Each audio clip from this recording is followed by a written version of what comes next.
প্রিয় দর্শকবৃন্দ, প্রথমে ভিডিওটা দেখুন।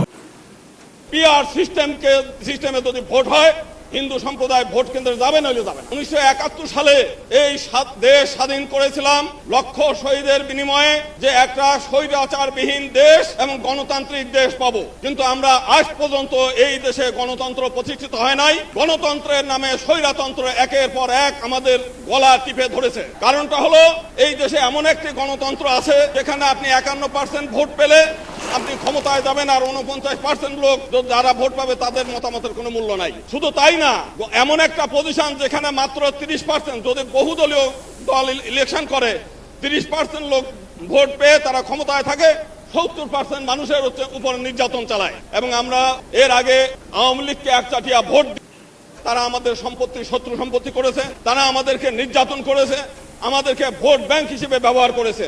আমরা এইবার সিদ্ধান্ত নিয়েছি, পীর সাহেব চরমোনাই যে সিদ্ধান্ত দিয়েছে, পিআর সিস্টেমে যদি ভোট হয়, হিন্দু সম্প্রদায় ভোট কেন্দ্রে যাবে নইলে যাবে না। এক কথা, আমরা একই সঙ্গে পৃথক নির্বাচন পদ্ধতি চাই, যে মাইনরিটিদের প্রতিনিধিত্ব মাইনরিটিরা সিদ্ধান্ত নেবে এবং তাদের প্রতিনিধিত্ব তারা নিজেরা নির্বাচন করবে। আমরা তাহলে আমাদের শেষ কথা, যে পৃথক নির্বাচন এবং দর্শকবৃন্দ, ভিডিওটি দেখলেন। আপনারা দেখছেন বাঙালির স্বর নিউজ মিডিয়া। বাঙালির স্বর শুধু সত্যটা কয়। বাঙালির স্বর কারো রক্তচক্ষুকে কুর্নিশ করে না। আজ বাঙালির স্বরে আপনাদের সাথে আমি রয়েছি ডক্টর রয়। ভিডিওটি বাংলাদেশের একজন হিন্দু নেতার। তিনি দাবি করছেন এবার হিন্দুরা একযোগে ভোট দিবে এবং পিআর পদ্ধতি সিস্টেম না হলে হিন্দুরা ভোট দিতে যাবে না। হিন্দুরা ইউনাইটেড। আজকে স্বাধীনতার এত বছর পরেও হিন্দুরা নির্যাতিত, এবং সেটা জনসমক্ষে এসেছে শেখ হাসিনা সরকার বরখাস্ত হওয়ার পরে। এবং শান্তির নোবেল পুরস্কার প্রাপ্ত ইউনূস, যিনি একজন শয়তান জিহাদি মাইন্ডসেট, যার সে এখন অন্তর্বর্তীকালীন সরকারের প্রধান উপদেষ্টা।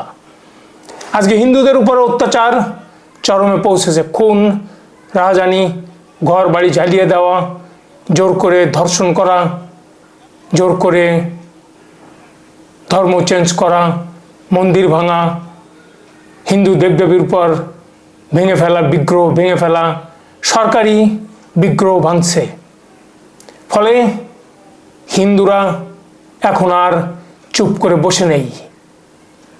তারা তাদের ভবিষ্যৎ জেনে ফেলেছে যে এই সরকার কখনোই তাদেরকে প্রোটেকশন দিবে না। তাদের কোনো রিপ্রেজেন্টেটিভ পার্লামেন্টে থাকবে না। তারা শুধু ভোট ব্যাংক হিসেবে ব্যবহৃত হয়েছে। সেই আওয়ামী লীগ হোক, বিএনপি হোক, সবাই তাদের সঙ্গে দ্বিচারিতা করেছে, চাটুকারিতা করেছে এবং শয়তানি করেছে। একের পর এক জমি বাড়ি দখল, শত্রু সম্পত্তি তৈরি করেছে। এবং যে সমস্ত হিন্দুরা ওপার থেকে জমি জমা ফেলে এসেছে, দেবোত্তর সম্পত্তি ফেলে এসেছে, সব কিছুকে শত্রু সম্পত্তি বলে দাগিয়ে দিয়েছে। আজকে হিন্দুরা ওপারে নির্যাতিত, নিপীড়িত, কিন্তু নোবেল পুরস্কার প্রাপ্ত, শান্তির জন্য নোবেল পুরস্কার প্রাপ্ত ডক্টর মোহাম্মদ ইউনূস আজকে যেভাবে চলছে সেটা হিন্দুরা আর মেনে নিতে পারছে না।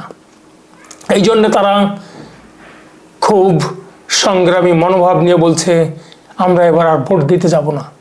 পিআর সিস্টেম না হলে আমরা ভোট দিব না। পিআর সিস্টেম হলো, যেটা হলো রিপ্রেজেন্টেটিভ, আনুপাতিক হারে representative, proportional representative, PR proportional representativeness. অর্থাৎ যদি দেশে 4টি দল থাকে, প্রত্যেকটা দল যদি 20% ভোট পায়, প্রত্যেকটা দল যদি 20% ভোট পায়, তাহলে যতগুলি আসন আছে তাতে সেই 20% হিসেবে ডিস্ট্রিবিউট হবে। আবার যদি কোনো দল 25% ভোট পায়, কোনো দল 15%, কোনো দল 5%, কোনো দল 10%, তাহলে সেই অনুপাতে পার্লামেন্টে যতগুলি সিট আছে সেই হিসেবে তারা রিপ্রেজেন্টেটিভ থাকবে।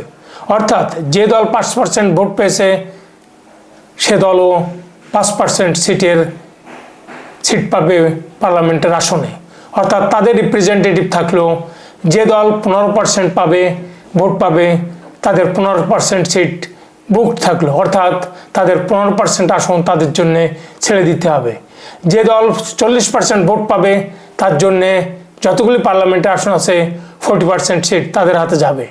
অর্থাৎ প্রপোর্শনাল রিপ্রেজেন্টেটিভ ভোটের সিস্টেমে আজকে হিন্দুরা সব থেকে বেশি উপকৃত হবে, কারণ তারা হিন্দুদের জন্য, মাইনরিটিদের জন্য একটা দল খুলবে।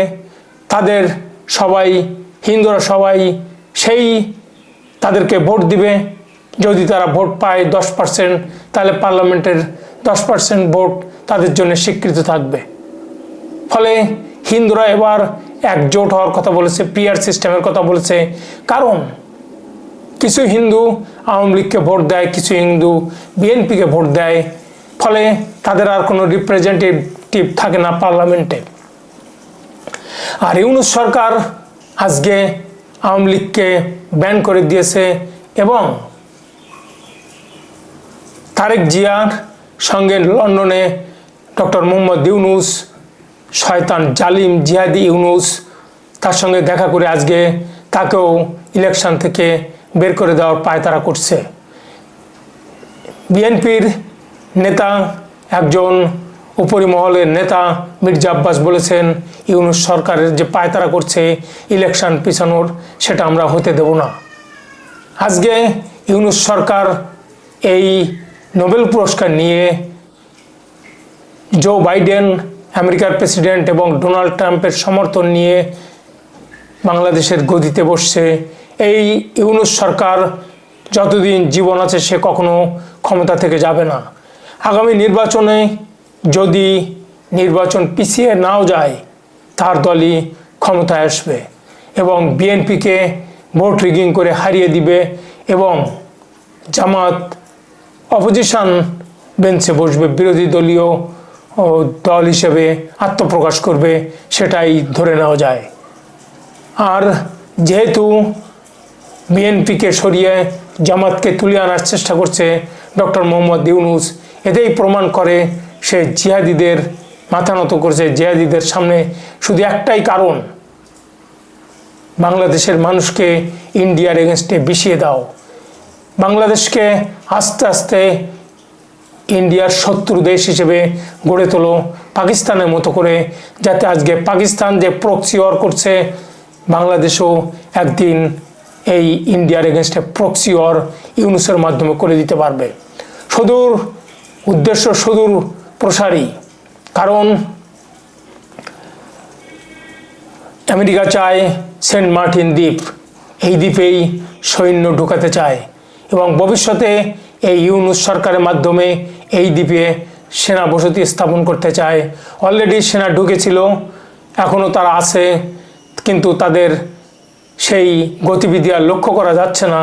কিন্তু আমেরিকার উদ্দেশ্য হলো মিজোরাম, মণিপুরকে ভাগ করে নেওয়া এবং সেভেন সিস্টারকে ভাগ করে নেওয়া। ডক্টর মোহাম্মদ ইউনূস সেই দিকে পা বাড়াচ্ছে এবং তার দরকার জিহাদি মনোভাবের বিরোধী দল জামাত ইসলাম। বিএনপি, আওয়ামী লীগ থাকলে সেটা সম্ভব হতো না। এই জন্যে আওয়ামী লীগকে আগেভাগেই ক্ষমতা থেকে তাদেরকে ব্যান করেছে এবং দেশ থেকে শেখ হাসিনাকে তাড়িয়ে দিয়েছে। বাকি ছিল তারেক জিয়া, বিএনপির দল, তাকেও সরিয়ে দেওয়ার পায়তারা চলছে।